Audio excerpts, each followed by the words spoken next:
হ্যাঁ, ওই যুবকের লজ্জা হলো না যে যুবক আজান শোনার পরেও বাপের সামনে কাজকর্ম করে, বা আশেপাশে ঘুরছে, বাড়ির সবাই ঘুরছে, অথচ সালাত আদায় করতে হলো না? ওই যুবকটা লজ্জাশ্রম হলো না? ওই ওই ওই পিতাকে আদর্শ পিতা বলবেন, ওই মাকে আদর্শ মা বলবেন? ওই মাকে আমি নিকৃষ্ট বলি, পৃথিবীর সব থেকে নিকৃষ্ট মা, পৃথিবীর সব থেকে ঘৃণিত মা আমি মনে করি।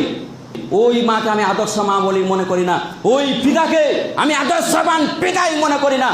যেই পিতা তার সন্তান রয়েছে অথচ সালাত আদায় করলো না, যেই পিতা তার সামনে তার সন্তানের সালাত আদায় করলো না, তার ছেলে নামাজ ফরজ হওয়ার পরেও সালাত আদায় করলো না, ওই পিতাকে আমি মানুষই মনে করি না।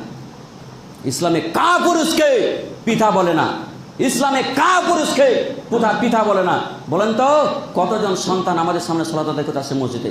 কতজন পিতা 40 বছর বয়স হলো, 60 বছর বয়স হলো, অথচ সালাত আদায় করতে আসলাম না? একটু লজ্জা হলো না?